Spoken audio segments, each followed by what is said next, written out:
7, Songbirds versus Songbirds number 2.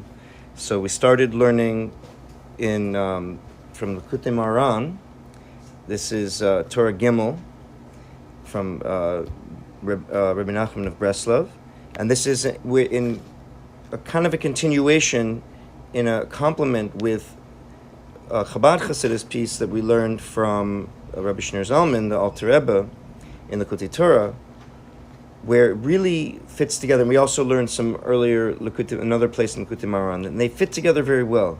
As I mentioned last time, the idea of the connection between Breslov Chassidus and Chabad Chassidus, as far as I've seen, is not so often employed. Sometimes there are kind of there's individuals or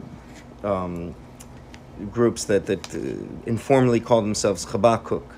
So they're a little bit of Chabad, a little bit of Breslov, a little bit of Rav Cook. I've seen in Eretz Yisrael. And in those circles, it's not so much that they're committed to one derech like Chabad and learning it very deeply, and then or committed to Breslov Chassidus and learning it very deeply. They kind of take a little bit from everything, as far as I've seen. But in terms of those who go to Chabad yeshivas and are deeply immersed in Chabad Chassidus, and then also on the other hand, those who go to Breslov yeshivas or are deeply immersed in Breslov Chassidus, those worlds, as far as I've seen, don't often mix, and sometimes I've seen a little bit of antagonism, at least ideologically, but where really they're so compatible, and this music and Chassidus and music piece is an unbelievable complement, that where we kind of need both of them to get the full picture of how to approach music, as far as how does it affect us, where does it come from, what is our relationship to it, what are the challenges associated with music, does it have the potential, or certain kinds of music to certainly it has a potential to uplift us, but is there music that can bring us down, that can make us more coarse? There's of course the famous Gemara a lot of people quote when they talk about caution, that one should have caution when they listen to music, from the famous Tana, the Talmudic sage, the sage of the Mishnah, Elisha ben Avuya, who was a brilliant Torah scholar, and he has opinions. He has quoted in Mishnah. He has his statements quoted in Mishnah, which is the holy of holies of the oral Torah. This rabbi of the creme de la creme of rabbis in Jewish history, but nevertheless he went on Tarvus Ra. He went on a path against the Torah, against Yiddishkeit, against Jewish practice and values. He completely, as they say, went off the derech. He rebelled very strongly against the practices. Everything that the Torah stands for, he went against, and as he put it, he went against everything.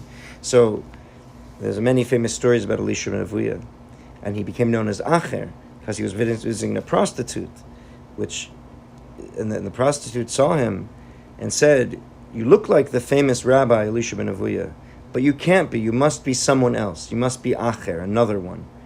And so that's how he became known as Acher, the other one. So the story is told that when he was a child, he was brought close to, or maybe inside of, but he was brought to places of Greek music, of non-Jewish music, of religious or festival music, and it affected him. And the Gemara attributes a part of his losing his faith to this music that had an influence on him from when he was a small child. Now there's another Gemara that talks about that he had a mystical experience, and he experienced something that he couldn't reconcile. He saw the angel, the archangel Metatron, Metatron, sitting in the heavenly spheres, and it confused him, because he understood, and in his belief system, that everything in the heavenly spheres was completely nullified to the fear, with fear of Hashem. That God forbid there should be any iota of non-humility. So the idea of sitting, right? So everything is standing. The angels are called omdim, are called standers. They stand up in respect of the Almighty, who's completely revealed to them. So how is this powerful angel sitting? Maybe he's an alternative power to Hashem, God forbid. Right? That's what he concluded. Whereas there's explanations that there's it wasn't, he kind of had it wrong. He clearly had it wrong, but that it wasn't the issue of him sitting was not an all reflection of a lack of humility. That was his role. That was his place in that particular. He was sitting in a particular kind of position, and that was his shluchus, meaning that was his mission. That was his way of being humble before the Almighty, because he was chosen for that. But regardless, they attribute the story, and many people who talk about music and its potential negative effects look to this story. Look how music affected Elisha ben Avuya. So, a couple of things have to be pointed out about the story, that the music was clearly of a worshipful nature. It was a religious music, as opposed to, again, when we're looking at the music that surrounds us, there is a difference between, in terms of permissible and in terms of potentially harmful, versus pariv, or maybe not holy, but not particularly harmful necessarily, capable of being elevated easily, of being utilized in service of Hashem. So between that religious music, non-Jewish religious music, is pretty more attached to the spirit of impurity, whereas, as opposed to something that's more parav. And there's a lot of different examples, a lot of different ways that we could look at it. Again, how do we judge, right? So how do we not end up like Elisha ben Avuya, that all the years of our powerful Torah learning and practicing just goes out the window, and we end up in a very bad place. And it wasn't just a bad place because we're judging, he's not religious anymore, but he actually suffered greatly, according to the Gemara, from these decisions he made. But he didn't know how to get out of it, and he believed that he couldn't do tshuva, he couldn't return, he couldn't turn a new page. He was passing by the site of the holy temple of the Beis Hamikdash that had been destroyed, and he heard a voice come from heaven that says that Shuvu banim shovevim, return all the children who have gone off the path, inviting anyone who has made bad decisions to turn back, and they can, and an invitation to return. But the voice continued, Chutz me'acher, outside of acher, besides acher can never return. But everyone else can return but acher. So that's what he concluded. So he believed he can never do tshuva. So what's the even point in trying? Why try to improve himself? Why try to change his life? He's just continued down that negative path. So as the Rebbe explains, the diuk, the specific words of the Gemara that says, when the voice came from heaven, the bas kol, it says, Shuvim banim shovevim chutz me'acher, that you can return my children, everyone can return but acher, that acher couldn't return, meaning he'd have to leave the identity of acher, of the other one, of the rebellious one, behind. But Elisha ben Avuya, the holy soul that was in him, certainly that he could have returned. But so it's seen as a major danger, right? It was a very, very spiritual torture. There was in fact, when he passed away, he didn't even have the privilege to go to Gehenna, to go to what might be translated as hell, right, in the Jewish sense.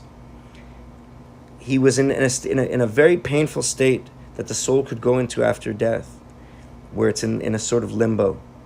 Because Gehenna, there's the different places of Gehenna. Gehenna shel Eish, Gehenna shel Sheleg, an afterlife place of fire, of snow.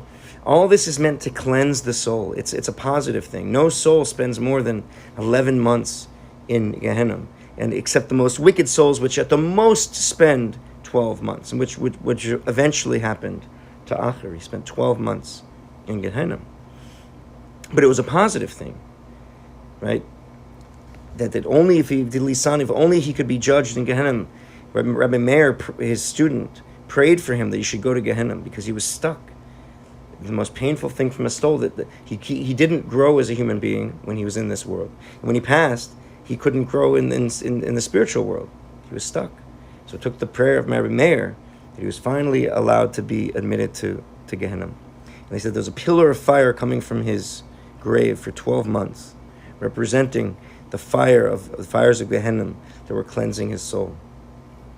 So all of this is to illustrate how much danger music could be, because what did all this bad fortune or bad choices, bad experiences of Elisha ben Avuya attributed to? It's attributed to music that he heard when he was very young. So certainly we must be careful what music we listen to. Certainly we must be careful what music we expose our children to. But there's certainly a path that's laid out by the Alter Rebbe and by Rabbi Nachman on how to travel a safe zone. So one thing we learn from Rabbi Nachman is that one of the things that can protect us against potentially hearing harmful music. Now, this isn't voluntarily listening to harmful music that we know is harmful. It's involuntarily. We could be in a shul, and the chazan has arrogant, self-serving, lustful intentions. It could negatively affect our soul. He's saying holy words, but it could negatively affect our soul. But how do we protect ourselves against that? Should we never go to shul? Close our ears to hear anyone singing? Right? Unless we know for sure that they're a tzaddik? No, we don't have to do that. We protect ourselves by learning Torah Shabbat Peh B'Laila, learning the oral Torah, learning Gemara at nighttime, as we are now. Nighttime, unless you're watching this video another time, you turn it on at nighttime, or turn on some other class of Gemara at nighttime. And that will protect the neshama. That will protect the person. So, and we also, again, one of the implications of this, as we've spoken about, is this is talking about vocal music. That instrumental music does not necessarily have this negative power, need that kind of protection. It's essentially parv, and it really depends on how it's being used. Certainly it depends on what vocals it's being paired with, but even without vocals, it can be used to elevate relatively easily and safely. So that we get from the Rabbi Nachman and Rabbi Alter Rebbe, and the two ideas of the difference between vocal and instrumental music. So we're going to continue in the source. You go to soundheitsrecords.com/classes. This class number 37. We're in the left-hand column of the 2-page PDF. And we're towards the middle of the first paragraph in the left-hand column, a little bit lower than the middle. The line starts Ba'arbaim, and we're at the word rak.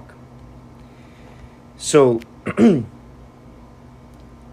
we talked about how learning oral Torah, we'll go back a little bit to the tikkun, the protection.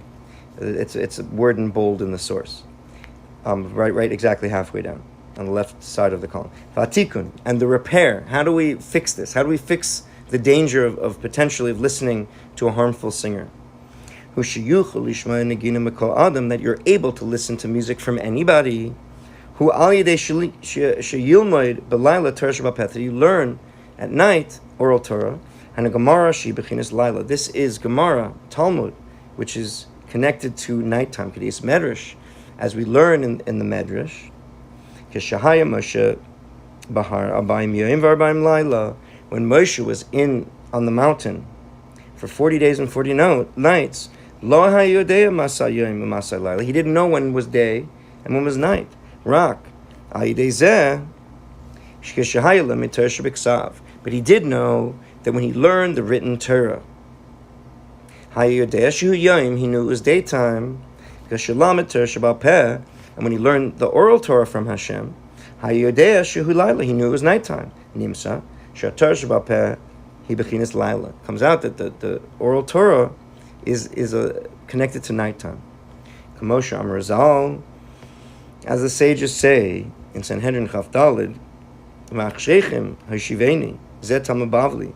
In the darkness you settled me.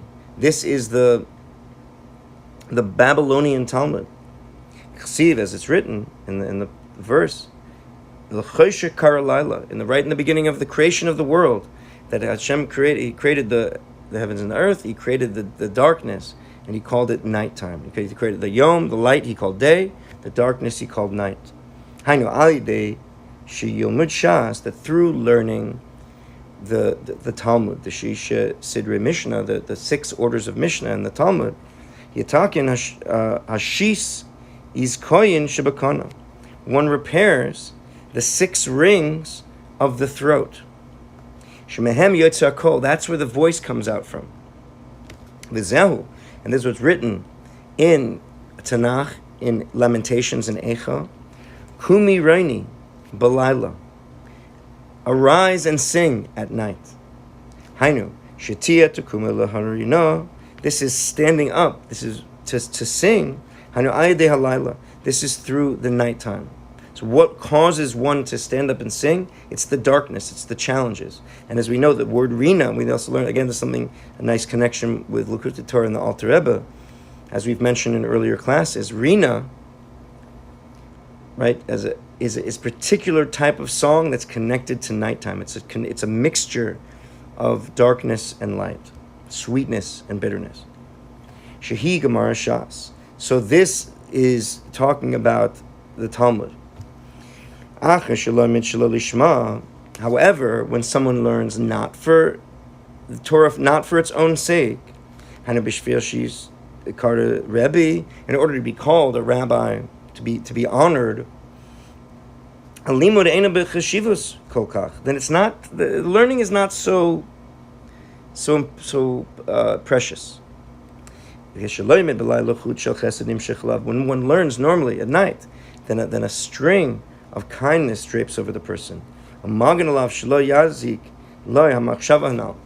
it protects a person so they shouldn't be affected by negative thoughts and therefore negative songs.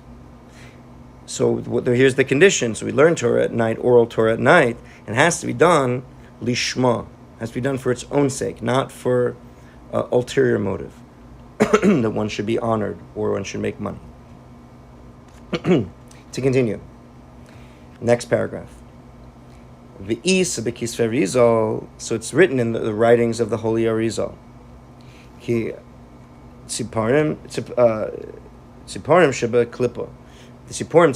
the birds of impurity, the birds of the shell reality, of the external reality, they are the brains of the kingship of the shell reality, of the negative reality. And the 2 birds that are living and pure, they build the malchus, the sphere of kingship, in a holy way.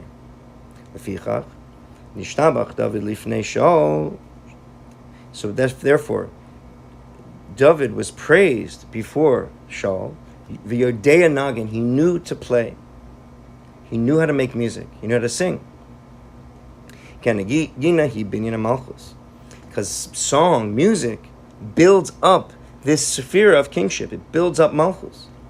That's why David HaMelech was fitting to be a king, because he was involved in song. He knew the proper way to utilize music to build a holy structure, a psychological, emotional structure, to build an atmosphere, a structure of reality using music, as opposed to how the music, the impure birds, can build a structure of impurity. This is why it's written by David, Ma'achar alus haviu, so that since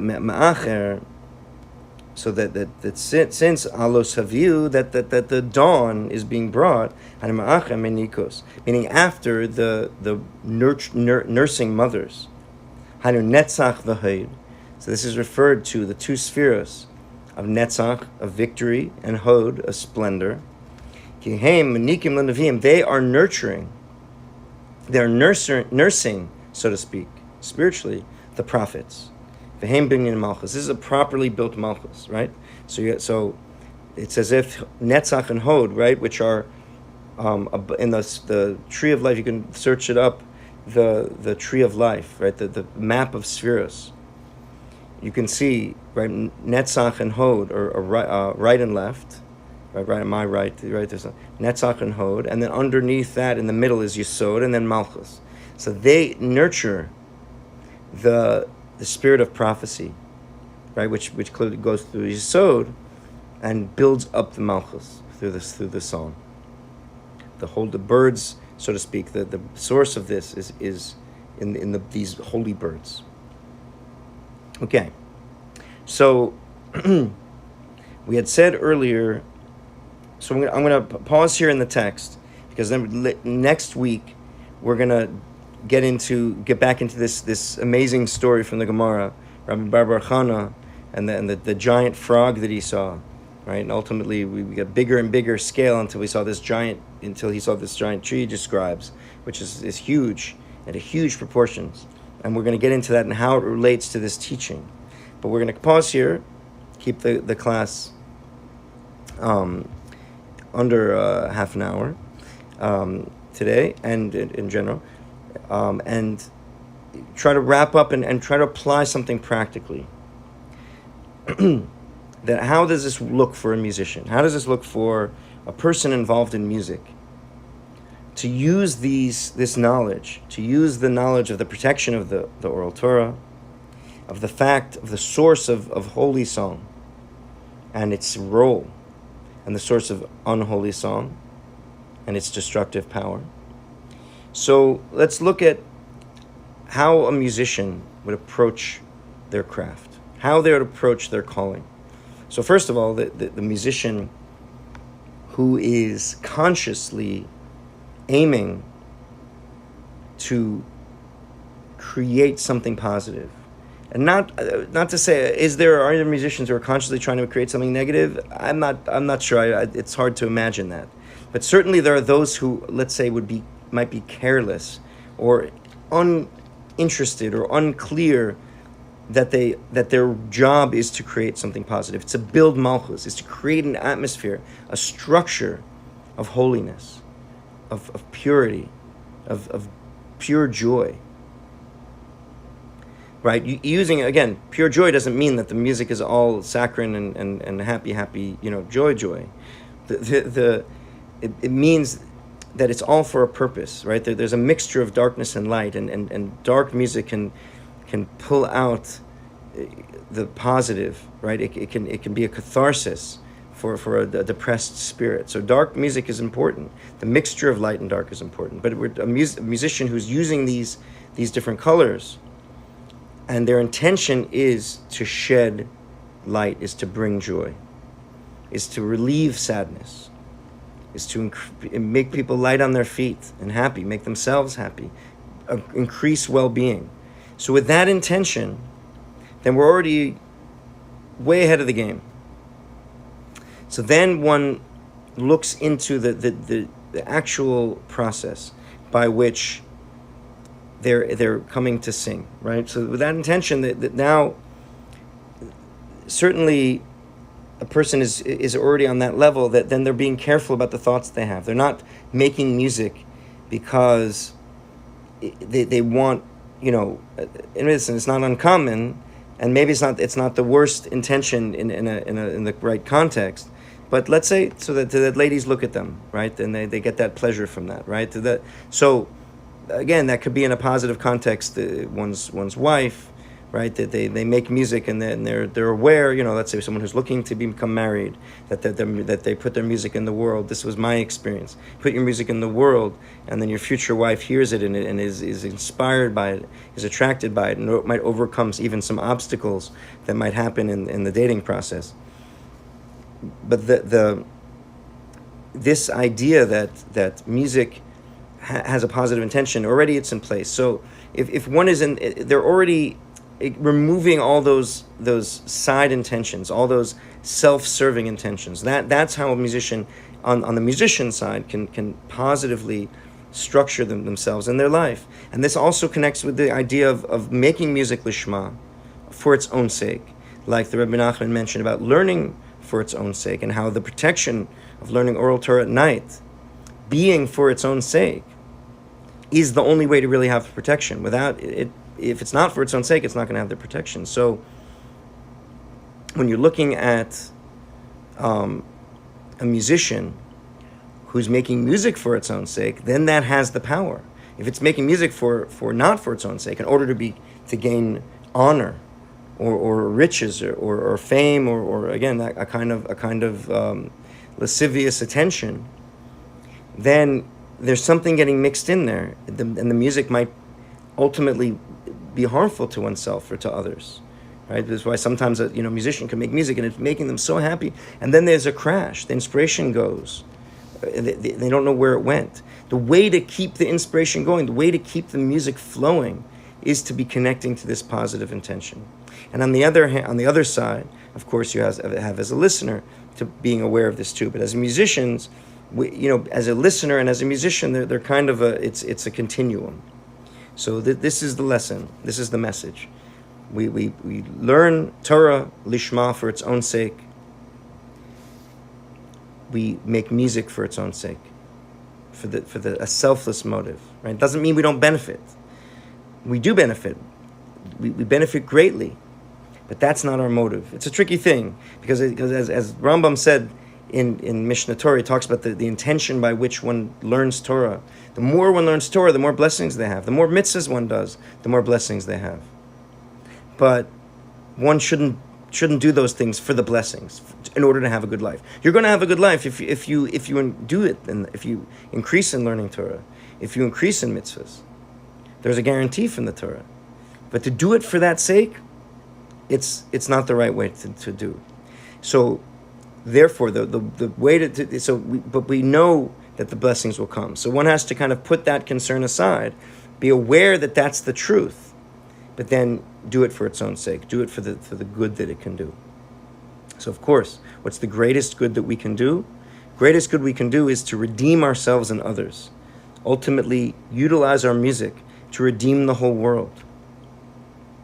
And this is to write music that transforms, that liberates, that redeems, to play and share. This is our role as musicians. Shall be blessed to have such a powerful ability and success in the music you make, in purity and holiness, which is the only way to have the most powerful music that has the ongoing, consistent energy and can elevate, to do it in this holy and pure way. And again, there can be people, it's not necessarily even in the Torah world has a monopoly on this. There are musicians who have that selflessness, even not in the Torah world. But this is something certainly in the Torah world we can do, and we can combine with Torah learning in this manner. And through doing this, we can bring about the coming of Mashiach, as we say. With abundant singing and playing of music, we bring about the true and complete redemption